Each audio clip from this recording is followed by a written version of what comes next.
Hello. हा भाऊ सतीश, काय करताय?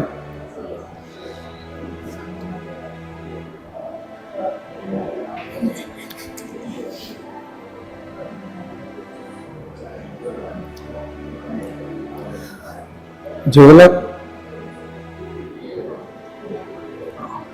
आणि ते घड्याळाची कामं नका करू.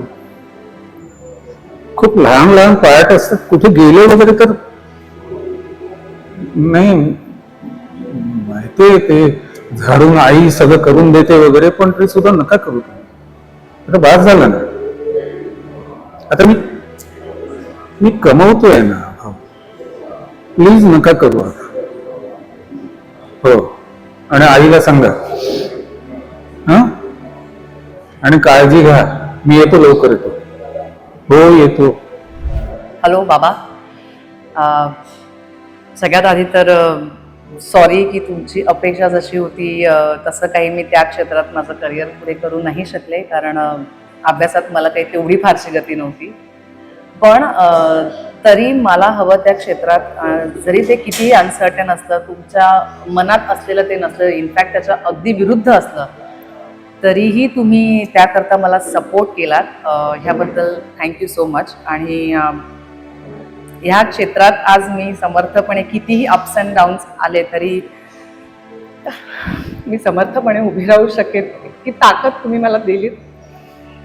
आणि ही ताकद ऍक्च्युली जेव्हा तुम्ही देत होतात तेव्हा मला खूप राग यायचा तुमचा.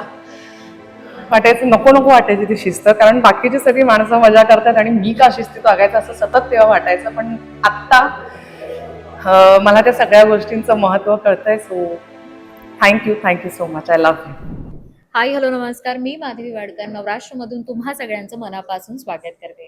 4 सप्टेंबरपासून द्विधा हा चित्रपट आपल्या सगळ्यांच्या भेटीस येतोय आणि आता माझ्यासोबत ह्या चित्रपटाचे डिरेक्टर आणि स्टारकास्ट टीम आहे, तर चला त्यांच्याशी संवाद साधूया. सगळ्यात आधी तुम्हाला तिघांना सुद्धा नवराष्ट्रमध्ये मनापासून स्वागत आणि नमस्कार. मी जस्ट ट्रेलर पाहिलेला आहे. कुठेतरी मुलगी आणि वडील ह्यांची स्टोरी तर आहे, पण त्यापेक्षा काहीतरी अजून वेगळा अँगल मला असं ह्या ट्रेलरमध्ये वाटतोय. काय ही गोष्ट नेमकी मला तुमच्याकडून ऐकायला आवडेल, मानसी? तू म्हणालीस ती गोष्ट अगदी खरी आहे. म्हणजे चांगलंच ऑब्झर्वेशन आहे तुझं, की वडील आणि मुलगी ह्याच्यातलं जे नातं आहे, की साधारण आपल्या डोळ्यासमोर वडील आणि मुलगी म्हटलं की असं असतं की वडील हे भक्कम आधार आणि त्यांच्या छत्रछायेखाली वाढलेली मुलगी. पण कालांतराने हळूहळू आपण जसं म्हणतो की जसं वय वाढत जातं, हळूहळू वृद्धत्वाकडे आपले पेरेंट्स झुकतात, तेव्हा सिच्युएशन एक्झॅक्ट उलटी होते. सो तेव्हा जबाबदारी मुलांकडे आणि पॅम्परिंग पेरेंट्सना हे गरजेचं असतं. सो ते इंटरचेंज पण होत आहेत कालांतराने रोल, की आधी ते वडील आहेत, ते माझी जबाबदारी घेत आहेत लहान असताना, मुलगी म्हणून ते माझी सगळी जबाबदारी घेत आहेत.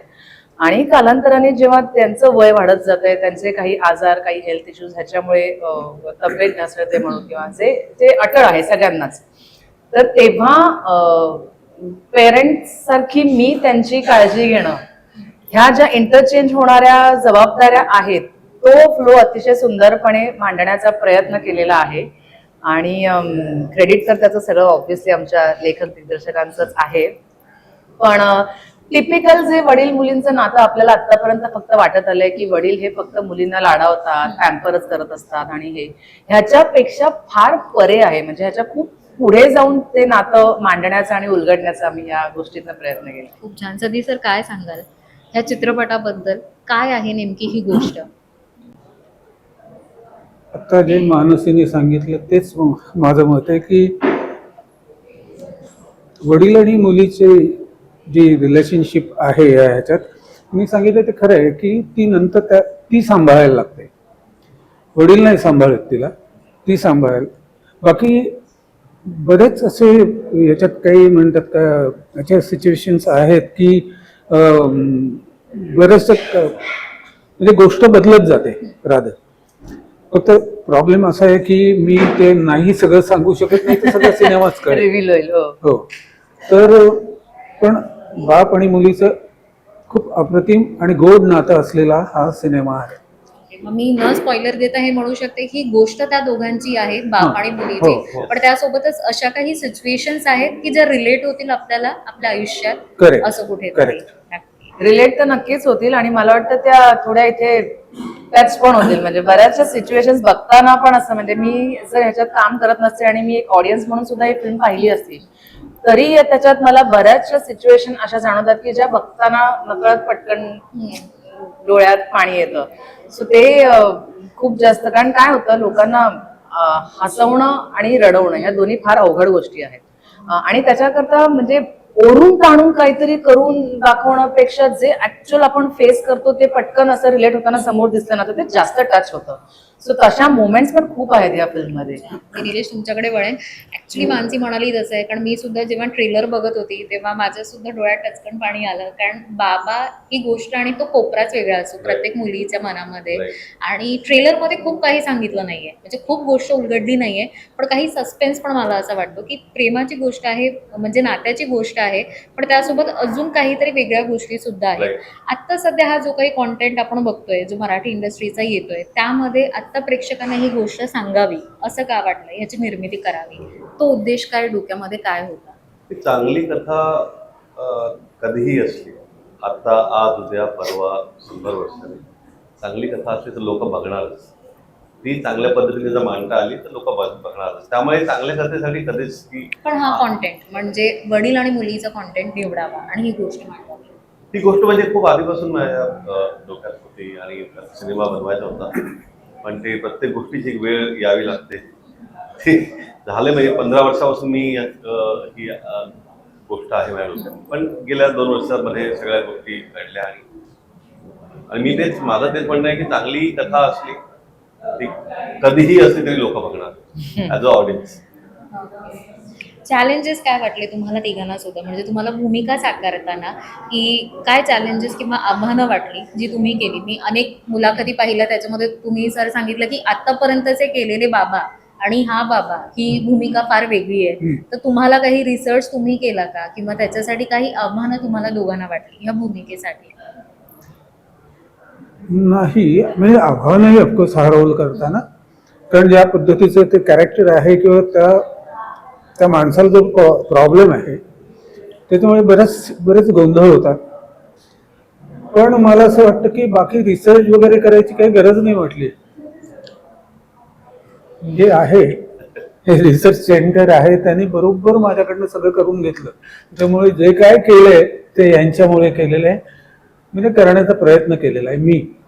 पण त्यांनी सगळं इतकं सुंदर केलेलं आहे, त्याच्यामुळे रिसर्च वगैरे काय, त्यांनी इतकं छान ते कॅरेक्टर समजावून सांगितलं. आणि प्रत्येक वेळेला सेटवर ते इतकं छान पद्धतीने एक्सप्लेन करायचे की बाबा हे करायचं, ते कमी कमी नको नको नको नको असं ते सांगायचं. आता खरं म्हणजे 50 वर्ष या क्षेत्रात आहे, तर जरा आगाऊपणा केला असता कदाचित मी करतो ते करेक्ट आहे, पण तसं नाही होत माझ्याकडून. पण कारण हे इतकं छान सांगायचे ना की काही, फक्त तिथून जा, त्या वाटेने जा तुम्ही, सगळं नॉर्मल होईल आणि छान होईल सगळं.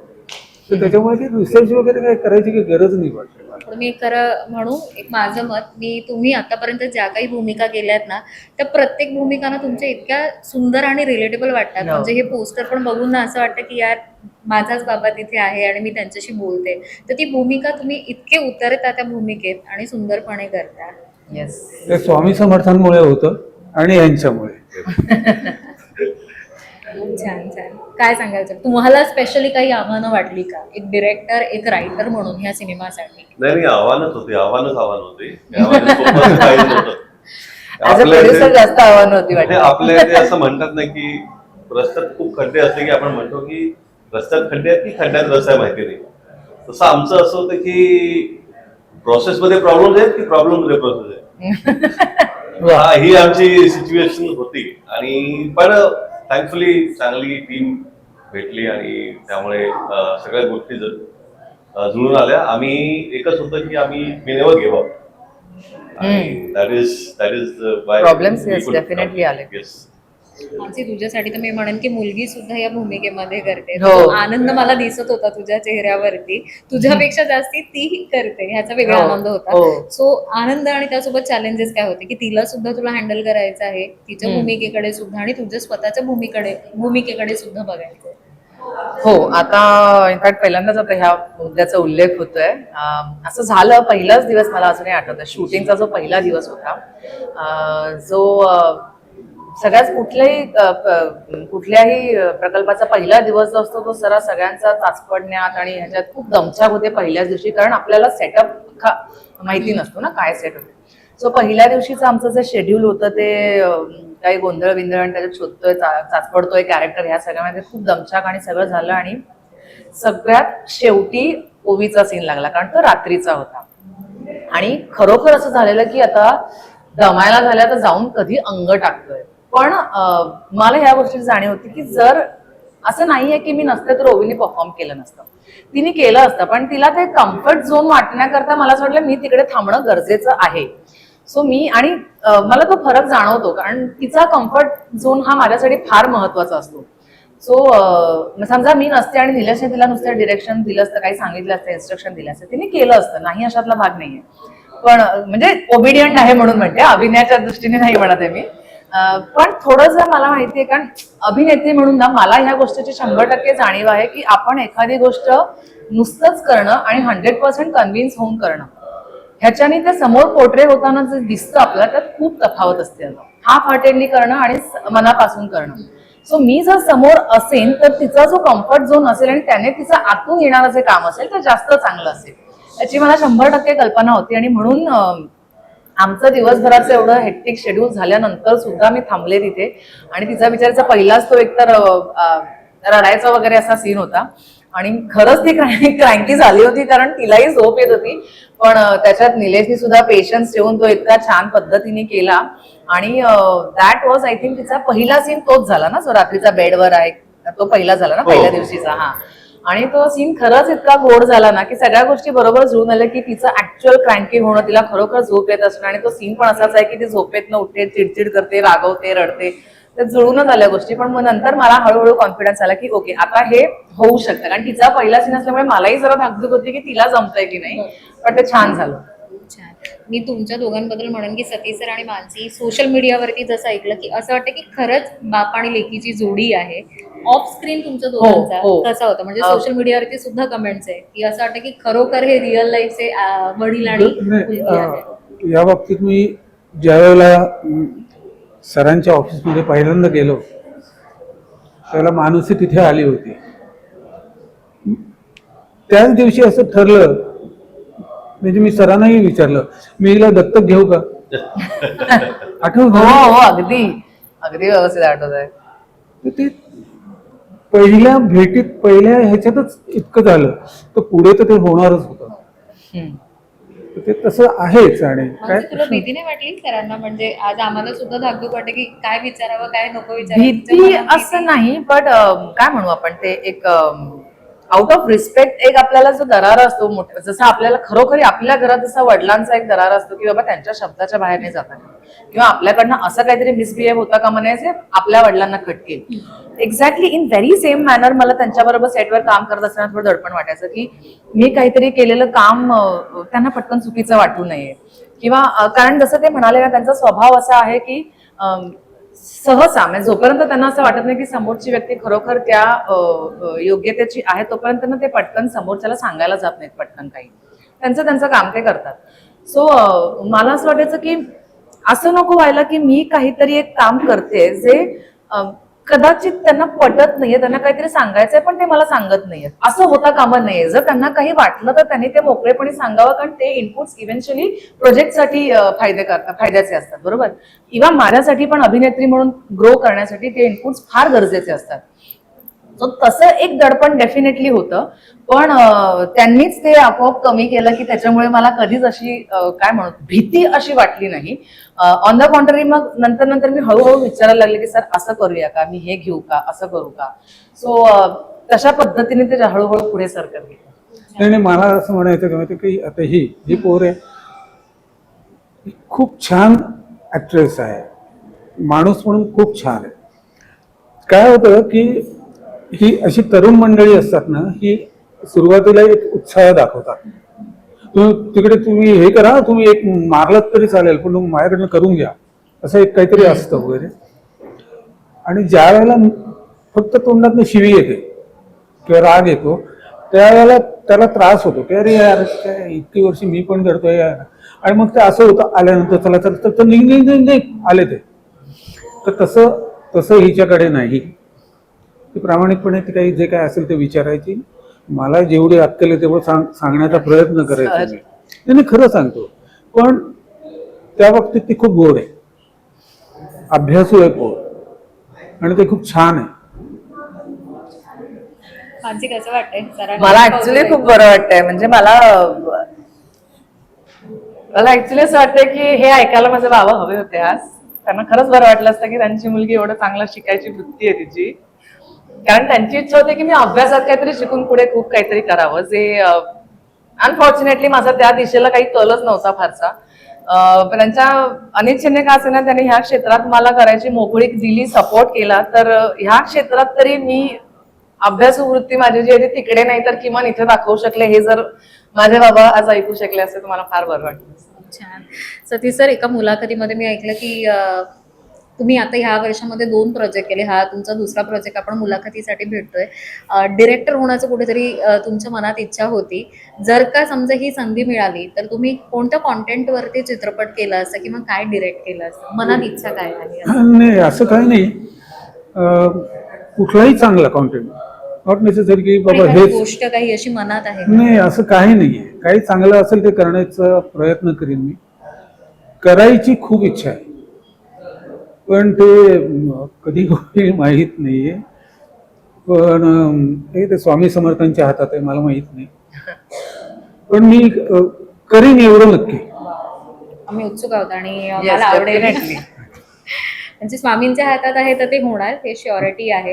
आणि नक्कीच आवडेल की त्या निमित्ताने एखादी मुलाखत असावी की जिथे मी तुम्हाला डिरेक्टर म्हणून तुमच्यासोबत संवाद साधेल. अरे वा, हो, लवली.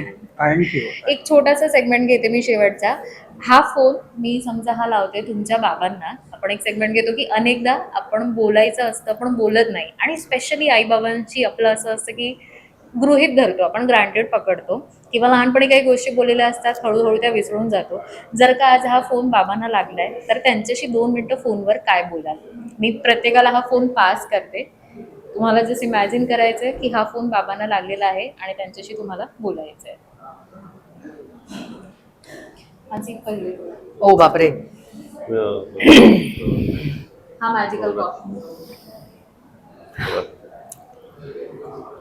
हॅलो बाबा. सगळ्यात आधी तर सॉरी की तुमची अपेक्षा जशी होती तसं काही मी त्या क्षेत्रात माझं करिअर पुढे करू नाही शकले, कारण अभ्यासात मला काही तेवढी फारशी गती नव्हती.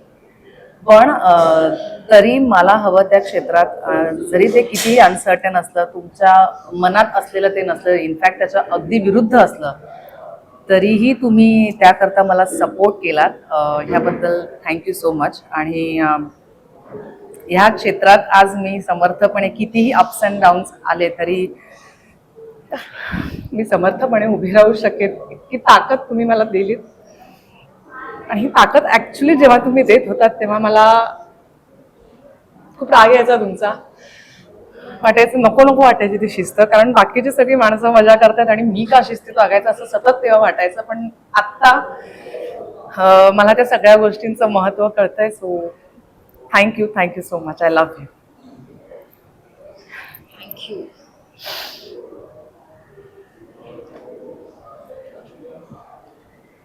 हॅलो. हा भाऊ सतीश, काय करताय?